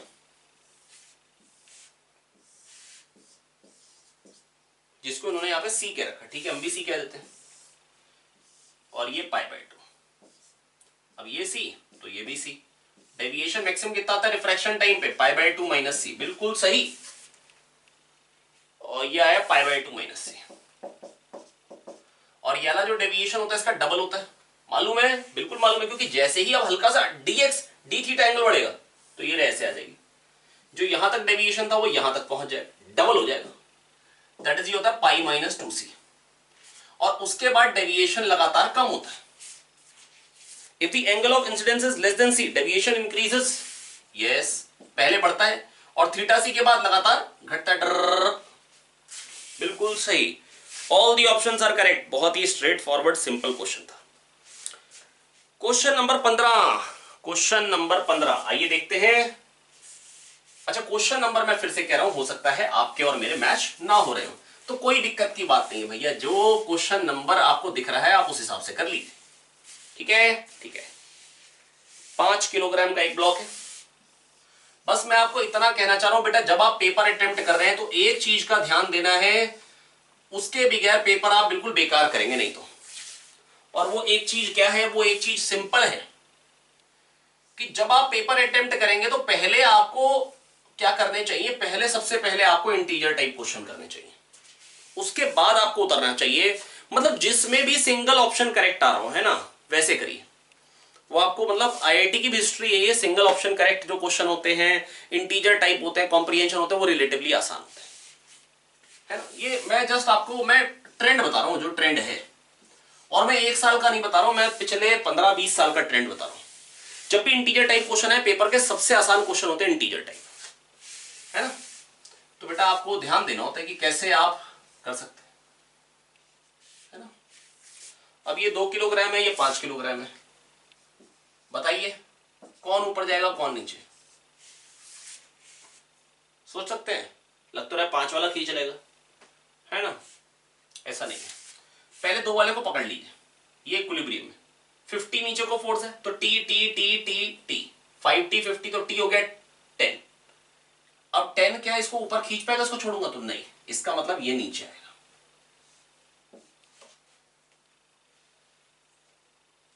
अगर सोचना मुश्किल लग रहा हो फिर बताया, तो इसको पकड़ लीजिए पहले, फिर 5g 50 हो गया, T T T T T 5t ऊपर है बराबर 50, तो टी आ गया 10। अब इसको छोड़ेंगे तो क्या 10 इसको खींच पाएगा 20 को? नहीं, इसका मतलब ये नीचे जाने वाला है। 20 T T T T T T. अब अगर इसका एक्सेलरेशन ए होगा तो जब ये ए आगे बढ़ेगा तो ए थ्रेड यहां से खाली होगा, यहां से ए, यहां से ए, यहां से ए, यहां से ए, 5 है, तो इसका एक्सेलरेशन होगा 5 है। करेक्ट है, बिल्कुल करेक्ट है। 5t ऊपर को माइनस 5g कितना हो गया 50, 50 नीचे को बराबर 5 है। क्या आ गया? t माइनस 10 बराबर ए। एक इक्वेशन इसके लिए क्या बनेगी? 20 माइनस टी, 20 माइनस टी बराबर मास इंटू एक्सेलरेशन। एक्सेलरेशन क्या 5 है। क्यों? क्योंकि जब ये ए ऊपर जाएगा तो ए ए ए ए ए 5 जगह से ए थ्रेड खाली हुआ, ये 5 नीचे आएगा। आया, बिल्कुल आया। अब ए और टी निकालने कर लेंगे, बिल्कुल कर लेंगे भैया, काहे नहीं कर पाएंगे।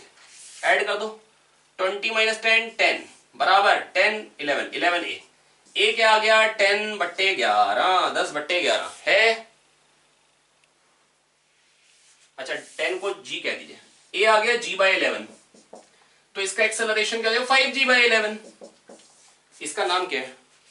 Acceleration of 2 kg block is 5g/11। सही। Acceleration of 5 kilogram block is g/11, तो वो 5 दोनों का 5g/11 का रखा ना भैया ना, तो बी ऑप्शन करेक्ट। टेंशन कितनी आएगी यार, पुट कर दो यार, इसमें ए की value 5g/11 plus g, 11 plus 5 16g/11। आइए करके दिखाता हूं। टी कितना आ जाएगा 10 प्लस ए, और ए क्या है g/11 मतलब 10/11। 110 प्लस 10 120/11। शायद पहले गलत बोल दिया था मैंने, g/11 प्लस g, आप समझ गया ना, तो 12g/11 12g/11 बिल्कुल सही। C option correct. चलिए बढ़ेंगे अगले क्वेश्चन पे। Question number 16। क्वेश्चन नंबर 16 क्या है? कॉन्वेक्स लेंस है, पॉइंट ऑब्जेक्ट पड़ा है 30 पे, कॉन्वेक्स लेंस है जिसकी फोकल लेंथ 20 है, फाइनल इमेज इन्फिनिटी पे चाहिए, तो क्या करें भाई? ऑब्जेक्ट को पास में ले आओ, 20 पे ले आओ यार। ये कह रहे नहीं, लेकिन इतना आसान तरीके से नहीं चाहते भाई। हैरान हूं मैं, आजकल लोग मतलब आसान तरीके से काम ही नहीं करना चाहते। पढ़िए, चलो मुश्किल तरीके से करते हैं फिर। ए लो भाई PT2 एडवांस, तू भी बड़ी देर से लिखा, मिट जा। चलिए भाई, a point object is placed at 30 centimetre from a convex lens 3/2 mu है, फोकल लेंथ 20 है, और जब म्यू 3/2 होता है तो रेडियस ऑफ कर्वेचर क्या हो जाता है? फोकल लेंथ के बराबर। ठीक है, अगर इक्वी कॉन्वेक्स लेंस हो तो। क्या रखा इक्वी कॉन्वेक्स? खाली कॉन्वेक्स ग्लास लेंस कह रखा, बढ़िया बात है, नहीं कह रखा। अब कह रहे हैं कि कॉन्केव लेंस रख दो साथ में एक, कॉन्वेक्स लेंस रख दो साथ में एक, पूरे के पूरे मीडियम को किसी रिफ्रैक्टिव इंडेक्स में डाल दो। बेसिकली फोकल लेंथ 30 करनी है यार, इसकी फोकल लेंथ है 20, साथ में कॉन्केव लेंस जोड़ के 30 करके दिखाओ। अरे कॉन्वेक्स लेंस अगर साथ में, अगर कॉन्वेक्स के साथ कॉन्वेक्स जोड़ दोगे तो 30 नहीं और कम हो जाएगी। ये पहले ही कन्वर्ज करता 20 पे, ये कह रहा है मैं और कन्वर्ज करूंगा, तो और छोटी जाएगी फोकल लेंथ। अब ये है ना कि ये 20 पे लेके आ रहा था, है ना, अब डाइवर्जिंग लेंस लगा दो, वो थोड़ा डाइवर्ज करके 30 तक ले जा सकता है। अब सही, तो 1/f equivalent is equals to 1/f 1 plus 1/f। क्या साथ में एक लेंस कंबाइन करके हो सकता है? हो सकता है। उसकी फोकल लेंथ क्या होगी? निकालते हैं। f इक्विवेलेंट 30 चाहता हूं, ताकि 30 पे ऑब्जेक्ट रखूं तो इमेज इन्फिनिटी पे बने।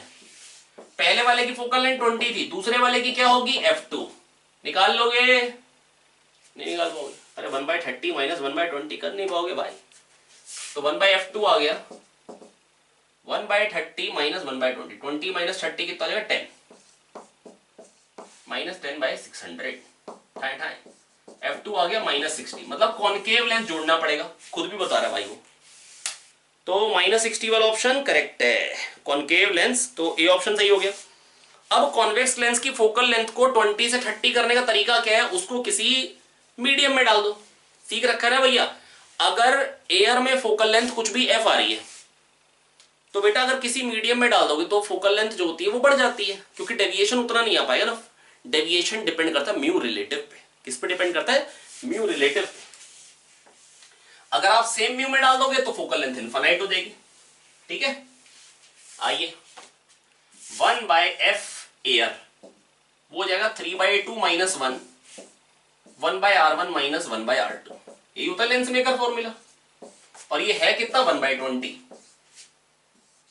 पहले फोकल लेंथ 20 थी, अब किसी मीडियम में 1/fm, और ये मैं क्या चाहता हूं 1/30 के बराबर, mu L upon mu S minus 1, 3/2 mu minus 1, 1/r1 minus 1/r2, और फाइनली फोकल लेंथ क्या चाहता हूं 30। डिवाइड कर लीजिए 1/r1 माइनस 1/r2 को, काट डालिए, मार डालिए इनको, है ना, और म्यू को निकाल डालिए। और म्यू कितना निकल के आएगा बता देता हूं, 9/8। कर लेंगे? बिल्कुल कर लेंगे भैया, क्यों नहीं कर पाएंगे। चलिए, more than one option correct. 4 ही क्वेश्चन बाकी हैं, फटाफट से देख लेते हैं। ये पुल्ली है दो, यहाँ पे पी क्यू मासलेस पुल्ली है, मासेस हैं जो ऑब्जेक्ट्स हैं ए बी सी, उनके मासेस हैं 2 2 4, फोर्स लगाया 40। ओके, अच्छा म्यू पिछले वाले क्वेश्चन में निकाल लेंगे, है ना, आसान है भैया। भैया डिवाइड कर लेंगे, चलो थोड़ा सा और लिख देता हूँ, 3/2 minus 1 half upon 3/2 mu minus 1 is equals to 3/2। यार खाली एक ही तो अननोन है, नहीं निकाल पाएंगे म्यू यहां से, बिल्कुल निकाल लेंगे, है ना। ऐसे आप क्रॉस मल्टीप्लाई करिए तो आपको मिल जाएगा 9/2 म्यू माइनस 3 इक्वल टू 1, है ना। 9/2 mu is equals to 3 plus 1 4, ये हो जाएगा 8, म्यू हो जाएगा 9/8। और वही आंसर बेटा। तो ऐसा करें, घबराएंगे नहीं कि यार मतलब छोटी छोटी कैलकुलेशन में घबरा जाए, घबराना नहीं भैया। और मतलब मुद्दे की बात बेटा ये है कि एडवांस्ड एक ऐसा पेपर नहीं है जिसमें मतलब आपको ना बिल्कुल थाली में परोस के सामान दे दिया जाए, आप बड़े आराम से मतलब बैठे और चीजें ना मतलब बर्दाश्त करते जाए, पचाते चले जाएं। आपको बेटा आराम से बैठना होगा चेयर टेबल पे, एक एक स्टेप के साथ एक एक स्टेप लिखेंगे तो ही सीख पाएंगे। बार बार मैं आपको ये बात बोल रहा हूं। चलिए बढ़ा जाए अगले क्वेश्चन की तरफ। अगला क्वेश्चन है, दो पुल्ली हैं, 2 2 4,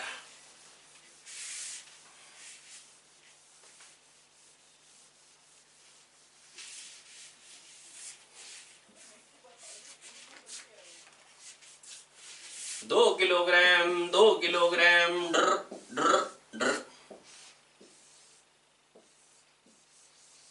4 2 2 40 टी, फोर्स लगाया तो यहां कितना आएगा 20 टी 20 टी,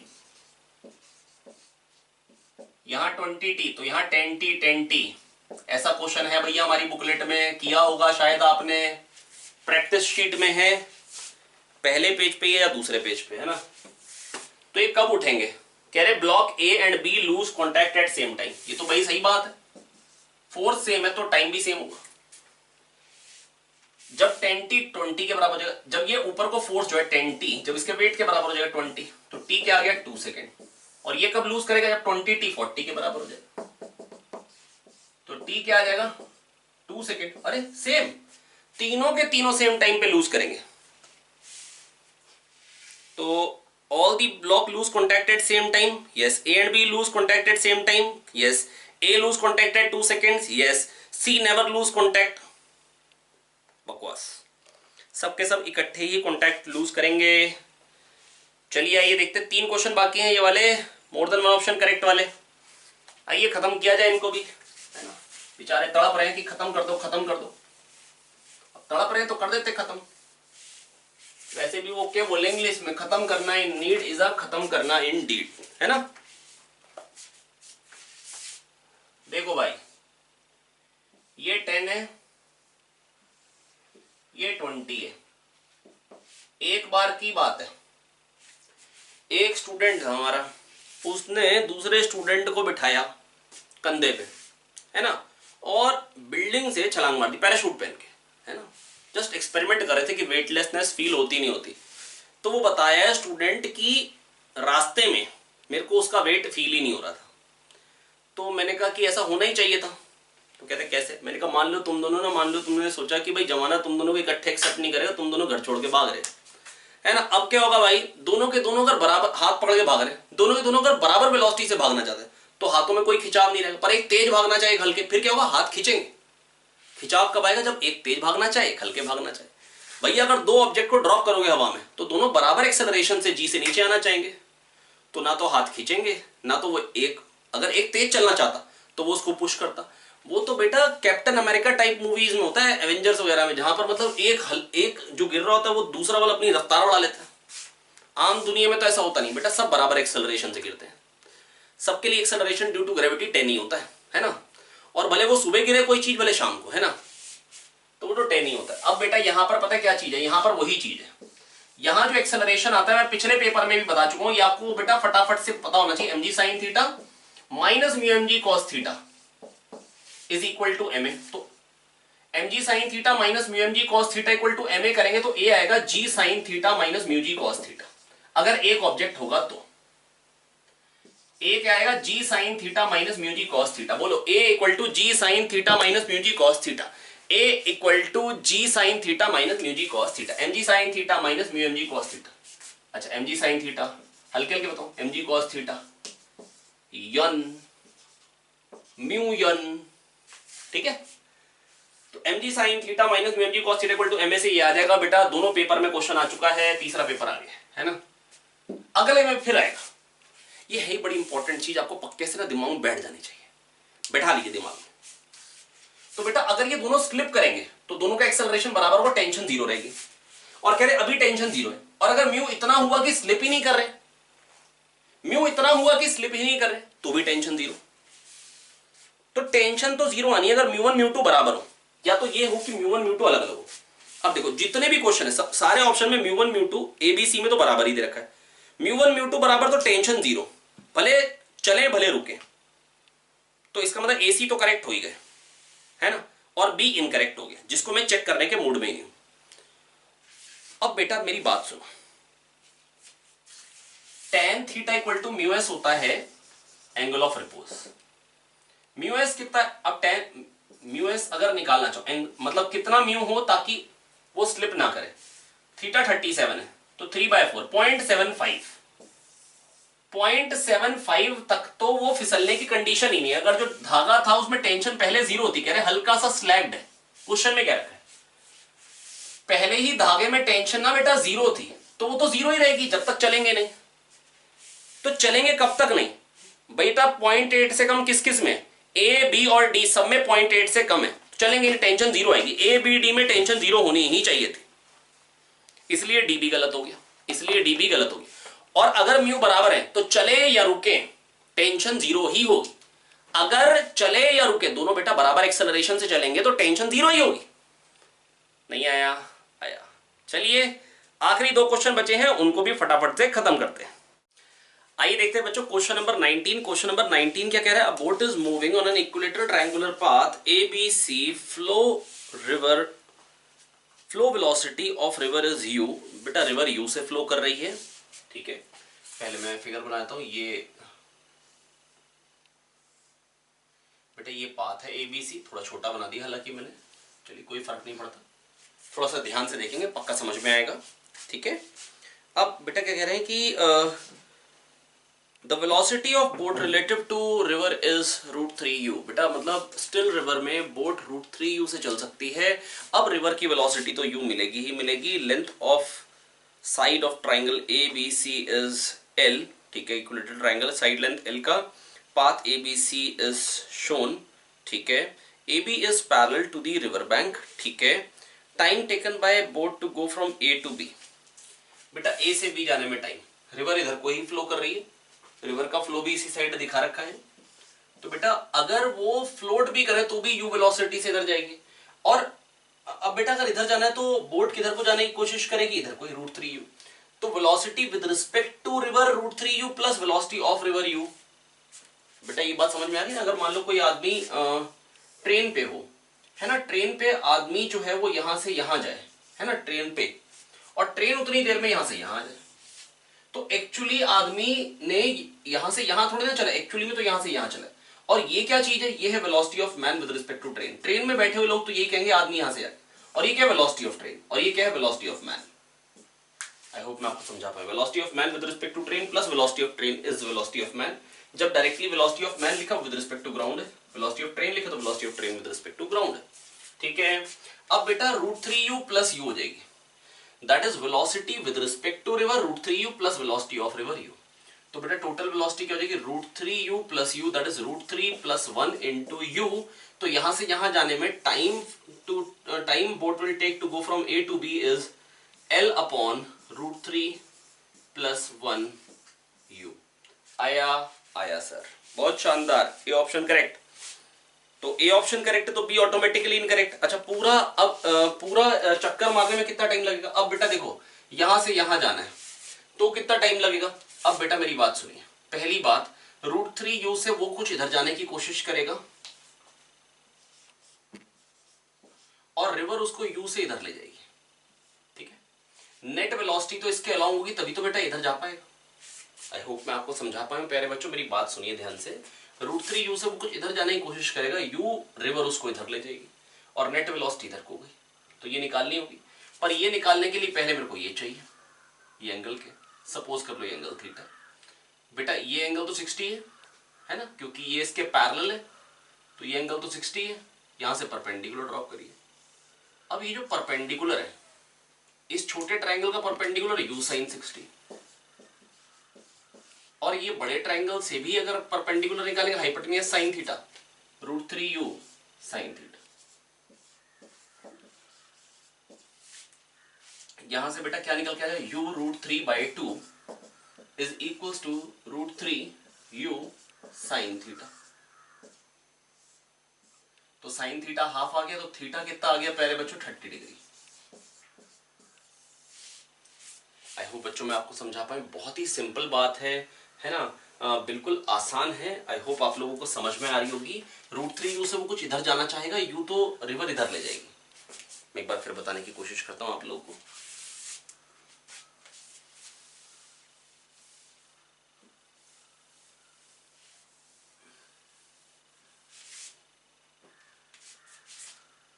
बेटा ये 60 डिग्री एंगल पे है,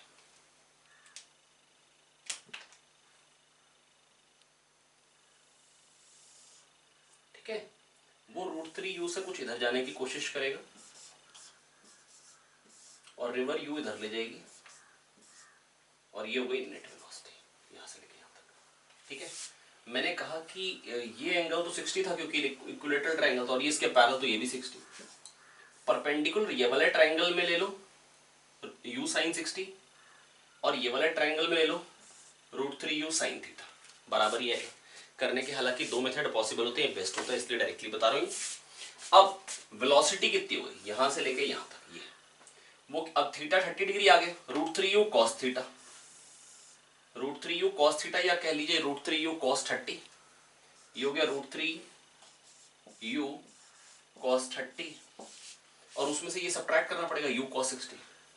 यहां से लेके यहां तक ये जो चीज है ये u cos 60, that is u/2। पहले ये निकाल लीजिए कितना आ रहा है, √3/2, तो 3u/2 ये हो गया, और ये चीज कितनी आ रही, u cos 60, यहां से लेके यहां तक u cos 60, that is u/2। तो ये जो चीज हो गई, जो वेलोसिटी आ गई, एक्चुअल वेलोसिटी जो आ गई, velocity with respect to river plus velocity of river, जो वेलोसिटी ऑफ बोट निकल के आ गई वो 3u/2 minus u/2, that is u निकल के आ गई। तो यहां से यहां जाने में टाइम क्या लगेगा, time to go from B to C will be L/u।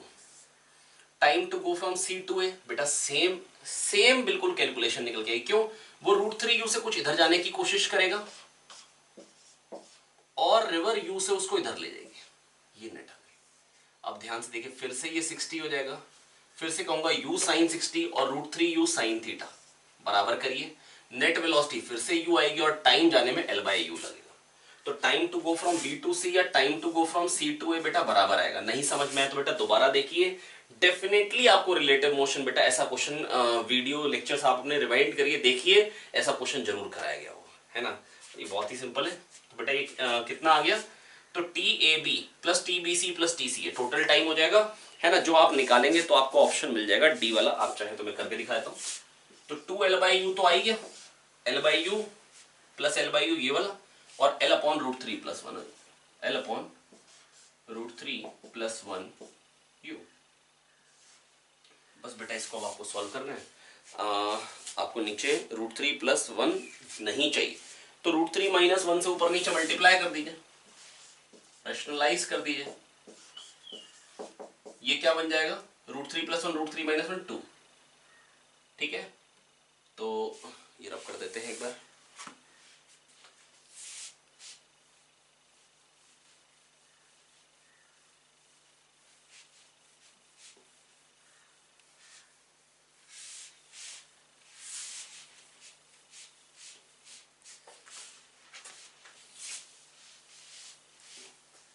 चलिए ये देखिए कितना बन गया बेटा, ये 2l/u, बिल्कुल सही, प्लस l √3 - 1 अपॉन 2u। अब l/u तो कॉमन आ जाएगा बाहर, 2 2 = 4, 4 प्लस √3 - 1/2 हो गया, हो गया। तो ये क्या बन जाएगा, √3 - 3। अब बेटा इसमें से √3 कॉमन ले लीजिए, क्योंकि ये 3 ये क्या हो जाएगा, 3 बेसिकली 3 प्लस √3 कॉमन ले लीजिए, √3l √3 + 1/2u, which is option D, which is option D. I hope मैं आपको समझा पाऊँ प्यारे बच्चों। अगला क्वेश्चन, अगला क्वेश्चन है अगला क्वेश्चन फटाफट से देख लेते हैं क्या है। A particle undergoes a displacement from 0 0 0 to a 0 via various paths y = fx is in xy plane under the action of force which varies with xyz coordinate as x² y I cap, y e⁻z z j cap, xyz sin z j k cap। ठीक है, अब path कौन सी choose करनी है बेटा, कह रहे हैं कि दो पाथ दे रखी है, y = 2x और y = 2x²/a। That is X Y plane में ही जाना है, दैट इज z कोऑर्डिनेट तो 0 ही रहेगा, 0 0 0 से a to a 0 पे जाना है। दो पाथ है, दोनों एक्स वाई प्लेन में, तो z कोऑर्डिनेट तो 0 है। तो जो क्वेश्चन डरावना सा दिख रहा था, जो फोर्स डरावना था दिख रहा था, वो तो खत्म हो गया। अब फोर्स डरावना सा रह ही नहीं गया, क्यों, क्योंकि z तो 0 हो गया। तो ना तो j कैप में कोई फोर्स है, खाली और खाली फोर्स कांस्टेंट है, खाली और खाली फोर्स x डायरेक्शन में रह गया। खाली और खाली फोर्स किस डायरेक्शन में रह गया, x डायरेक्शन में। आइए फटाफट से सॉल्व कर देते हैं। फोर्स रह गया खाली और खाली प्यारे बच्चों x डायरेक्शन में, और फोर्स कितना रह गया, x² y I कैप। ऐसा इसलिए क्योंकि बाकी j कैप में भी z आ रहा है और k कैप में भी z आ रहा है, और z तो 0 है। कह रहे हैं पार्टिकल को 0 0 0 से a to a 0 पे लेके जाना है। यहां से कह रहे हैं पार्टिकल को लेके जाना है बेटा, या तो ये पाथ कह रहे हैं या पैराबोलिक पाथ कह रहे हैं। बेटा दोनों में ही z कोऑर्डिनेट तो 0 है ना, तो z को 0 पुट करिए, फोर्स ये मिल जाएगा। अब अगर y = 2x से लेके जाए तो y = 2x पुट कर दीजिए। ठीक है, अब बेटा डिस्प्लेसमेंट जो होगी dx I cap plus dy j cap है ना, तो f डॉट ds छोटा सा वर्क डन हो जाएगा। और जब ds जो होगा वो क्या है, dx I cap plus dy j cap. तो बेटा मैं बस आपको इतना कहना चाह रहा हूं, ये dy j कैप जब मैं डॉट प्रोडक्ट करूंगा I cap dot j cap तो 0 हो जाएगा, खाली fx dx आ जाएगा। ये जो छोटा सा वर्क डन आ रहा है dw, ये कितना आ जाएगा, x² और y की वैल्यू है 2x। पहले मैं y = 2x वाला कर ले रहा हूं सॉल्व, y को 2x पुट किया, dx इसको इंटीग्रेट करना है a से 2a तक, खत्म। सॉरी 0 से 2a तक। x की वैल्यू तो बेटा कहां से कहां वेरी करी, 0 से a, ओ सॉरी x तो 0 से a ही जा रहा है, x तो 0 से a जा रहा है, x goes from 0 to a, 2a भी नहीं। हो गया, हो गया। तो वर्क डन कितना निकल के आ जाएगा प्यारे बच्चों, जरा जल्दी से बताएंगे। वर्क डन निकल के आ रहा है x³ का इंटीग्रेशन x⁴ 4/4, तो a⁴ 4/4 आएगा, 2 ऊपर था वो उड़ जाएगा, a⁴ 4/2। अब ये कौन सा ऑप्शन है, ये है ऑप्शन सी। ठीक है, हो गया। अगला y = 2x² के अलॉन्ग अगर लेके जाए तो बस बेटा fx dx तो करना ही है। अब जो छोटा सा वर्क बनेगा fx x² y और y है 2x²/a, पहले y को 2x पुट किया था, dx। अब इसका इंटीग्रेशन करना है 0 से a। अब क्या निकल के आएगा, ये x⁴ 4 है तो a⁵ 5/5 आएगा, तो 2/5 a⁵ 4। ऐसा क्यों, क्योंकि एक a नीचे था, a⁵ 5/a, a⁵ 4। ये कौन सा ऑप्शन हो गया, ये हो गया ऑप्शन ए। आई होप बच्चों मैं आपको समझा पाया हूं, है ना। काफी आसान था ये क्वेश्चन, बस करना क्या था, z को 0 करिए, z को 0 करिए, है ना, और z जीरो करने के बाद आपको क्या करना है, z जीरो करने के बाद आपको करना ये है कि आप y को एक बार 2x पुट करिए, एक बार y को 2x स्क्वायर बाय a। बेटा होता क्या है, f डॉट ds होता है work done, f dot ds होता है work done, f dot ds क्या होता है, वर्क डन, और ds है dx i cap plus dy j cap, ds है dx i cap plus dy j cap. तो ये निकल के आएगा बेसिकली fx dx, क्योंकि fy fz तो बचे ही नहीं थे, है ना। अब y की वैल्यू एक बार 2x पुट करिए और इंटीग्रेट करिए 0 से a, और एक बार y की वैल्यू पुट करिए 2x स्क्वायर बाय a और इंटीग्रेट करिए 0 से a। क्योंकि फोर्स वेरिएबल है इसलिए f डॉट ds के इंटीग्रेशन में ही जाना पड़ेगा, कांस्टेंट होता तो f डॉट s से कर देते हैं। आई होप बच्चों मैं आपको समझा पाया हूं, अगर नहीं तो एक बार रिवाइंड करें, दोबारा देखें, है ना। पर कोशिश करें बेटा क्वेश्चन को कंप्लीट करके ही आगे बढ़े। चलिए बढ़ते हैं अगले क्वेश्चन की तरफ। अगला क्वेश्चन क्या कह रहा है प्यारे बच्चों, अगला क्वेश्चन कह रहा है a sin t i cap minus a cos t j cap. 21st question है, क्वेश्चन नंबर 21, है ना। और कह रहे हैं momentum is given by a sin t i cap minus a cos t j cap.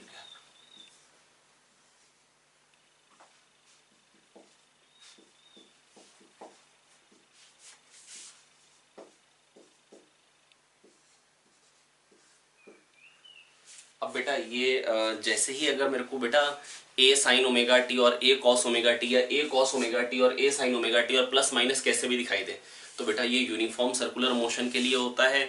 बस t इक्वल टू 0 पे particle x axis पे है या माइनस x एक्सिस पे, उस पर डिपेंड कर जाती हैं चीज़ें कि अगर पार्टिकल यहाँ से स्टार्ट होगा, है ना, और इधर को जा रहा है तो बेटा नेगेटिव x एक्सिस में मोमेंटम आएगा t टाइम पे और पॉजिटिव y एक्सिस में, है ना। और अगर सपोज करो यहाँ से चल रहा है ना, और t टाइम पे पार्टिकल कहीं यहाँ आएगा तो मोमेंटम का x और y दोनों पॉजिटिव कंपोनेंट आएंगे।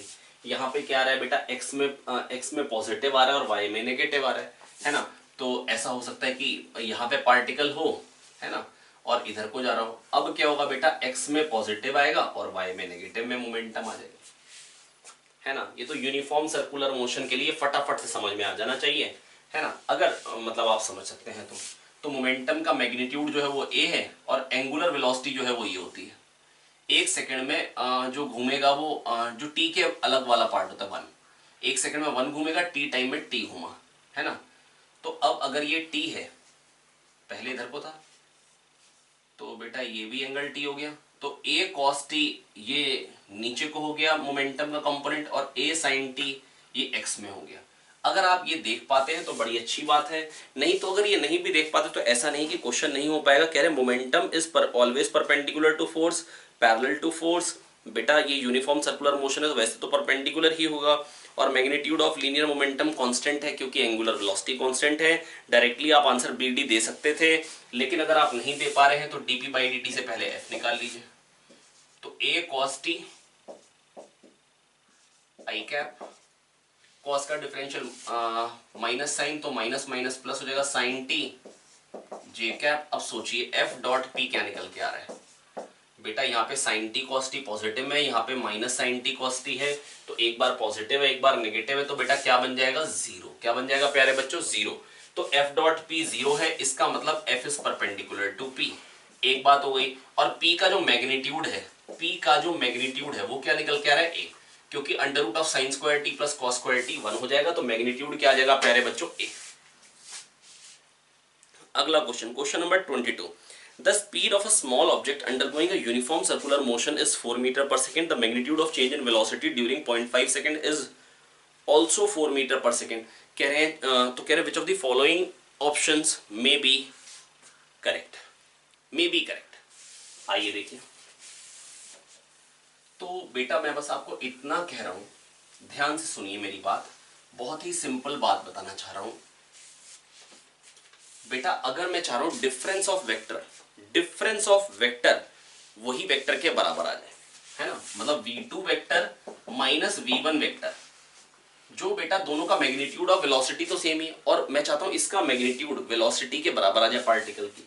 तो ऐसा कब हो सकता है बेटा, इनको पहले तो एडिशन में लिख लीजिए, ये वेक्टर है प्लस नेगेटिव ऑफ ये वेक्टर है। दो वेक्टर का एडिशन सेम मैग्नीट्यूड का कब आता है, जब बीच में एंगल क्या हो 120। तो v2 वेक्टर और माइनस v1 वेक्टर में जो एंगल है वो 120 है। इसका मतलब अगर इनिशियली पार्टिकल यहां पे है ना, तो ये तो v2 वेक्टर v1 वेक्टर हो गया ये, तो माइनस v1 वेक्टर क्या हो जाएगा ये, और जो v2 वेक्टर है उसका जो एंगल है माइनस v1 वेक्टर के साथ वो 120 है। ठीक है, तो ये अगर 120 है तो ये 60 हो गया। इसका मतलब पार्टिकल जो है वो 60 डिग्री की एंगुलर डिस्प्लेसमेंट ले चुका है। ठीक है, इसका मतलब 60 डिग्री घूम चुका है पार्टिकल, या 360 प्लस 60 भी हो सकता है। आई होप ये मैं आपको समझा पा रहा हूं, या 720 प्लस 360 भी हो सकता है, और भी ऑप्शंस पॉसिबल है। बस कंडीशन यही है, मैं बस आपको इतना ही कहना चाह रहा हूं कि ऐसा भी तो होता माइनस v1 वेक्टर के साथ v2 वेक्टर इधर को आ जाता और इधर को कहां पे आएगा, कहीं यहां पे आके। आई होप कि मैं आपको समझा पा रहा हूं, है ना। लेकिन मेरे को ना इसके अकॉर्डिंग ऑप्शन नहीं दे रखे, 60 डिग्री वाले ही ऑप्शन दे रखे, इसीलिए मे बी करेक्ट पूछ रखा। इसीलिए क्या पूछ रखा, मे बी करेक्ट।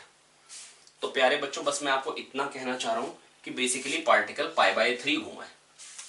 कितने टाइम में, हाफ सेकेंड में। तो बेटा एंगुलर वेलोसिटी क्या हो जाएगी, एंगुलर डिस्प्लेसमेंट अपॉन टाइम। ये कितना आ गया, 2π/3। ये आ गई एंगुलर वेलोसिटी, है ना। अब ये आ गई एंगुलर वेलोसिटी। अब रेडियस पूछा तो v = r ओमेगा लगा लीजिए, आप रेडियस भी निकाल सकते हैं। v आपको पता है, v कितना है प्यारे बच्चों 4, r आपको निकालना है, ओमेगा क्या है 2π/3। हो जाएगा 2 2 जा 4, है ना। r आ गया 6π। ठीक है, ये भी हो गया। इसके बाद आपसे पूछा है सेंट्रीपिटल एक्सेलरेशन, या तो v²/r हो जाएगा या ω²r। अब ω²r करूंगा तो 4 π² 9 × 6/π, r की वैल्यू 6/π आई, तो 1 पाई गया, 3 2 जा 6, 3 3 जा 9, 8π/3।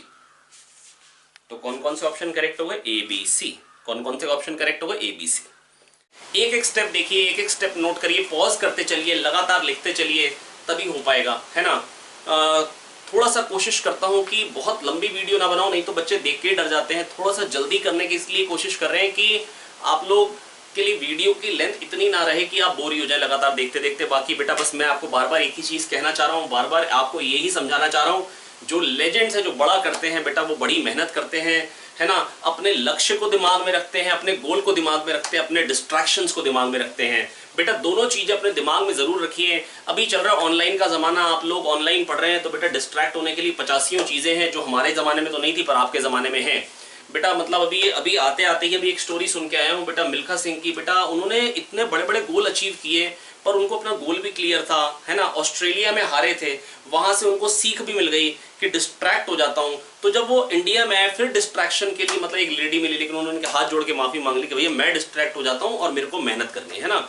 तो जिन्होंने मेहनत करनी होती बेटा, उन्होंने ही आगे जाना होता है। और गोल बेटा जो बनाते हैं ना बेटा, वही कामयाब होते हैं, और जिनको पता होता है मैं किस चीज से डिस्ट्रैक्ट होता हूँ वो कामयाब होते हैं। तो दोनों चीजें अपनी लिख डालिए कि गोल मेरा क्या है ना, और डिस्ट्रैक्शन मेरा क्या है। जैसे ही आपका माइंड मतलब डिस्टर्ब होने लगे तो दिमाग में डालिए गोल, मेरा गोल क्या ये है, नहीं, क्या ये डिस्ट्रैक्शन है, हाँ, तो डिस्ट्रैक्ट नहीं होना, काम पे वापस आइए बेटा। बस मेहनत करेंगे, बढ़िया से मेहनत करिए, है ना। गोल और डिस्ट्रैक्शन दोनों दिमाग में रखिए बेटा। मिल्खा सिंह कामयाब हुए ना, पहली बार उनका गोल था बेटा दूध पीना, दूध का ग्लास मिलेगा, है ना, दूध का उनको शौक था, तो दौड़े थे ताकि दूध मिलेगा, है ना। फिर दौड़े थे क्योंकि इंडिया की जैकेट पहनी थी, इंडिया की जैकेट पहनी थी, जिसके चक्कर में उनकी बेइज्जती हुई, जिसके चक्कर में उनको लात घूसे खाने पड़े, है ना। फिर उन्होंने सोचा नहीं, इंडिया की जैकेट पहननी, फिर उन्होंने दौड़े, चोट की हालत में, चोटिल हालत में दौड़े, है ना, ताकि इंडिया की जैकेट मिले। गोल दिमाग में था। ऑस्ट्रेलिया में गए, डिस्ट्रैक्ट हो गए, वापस आए, है ना, फिर मेहनत करी, क्योंकि वहां पर बेटा फिर, और यहाँ पे आने के बाद फिर डिस्ट्रैक्शन आए, लेकिन अब उनको पता था यार मैं डिस्ट्रैक्ट हो जाता हूँ, फिर मेहनत करें। फिर पाकिस्तान गए, और पाकिस्तान का जो प्लेयर का कोच था उसने कई बार डिस्ट्रैक्ट करना चाहा, है ना, कि भैया ये तुम्हारी आखिरी रेस साबित हो सकती है, तो उन्होंने बोला था दौड़ूंगा भी वैसे ही, है ना, क्योंकि गोल क्लियर था कि मेरे नाम पे देश में एक छुट्टी होनी चाहिए, है ना। बोल के आया था अपनी गर्लफ्रेंड को, मेरे नाम पे दुनिया, मतलब हमारे देश में मेरे नाम पे एक छुट्टी होगी। तो बेटा बस मैं आपको इतना ही कहना चाह रहा हूँ, जो बड़ा करते हैं उनको गोल भी क्लियर होता है और डिस्ट्रैक्शन भी क्लियर होता है। तो बेटा कोशिश करिए, अपना भी गोल क्लियर करिए और डिस्ट्रैक्शन भी क्लियर करिए, बढ़िया करके मेहनत करते रहिए, पढ़ते रहिए, आगे बढ़ते रहिए। All the best, keep working hard. Thank you.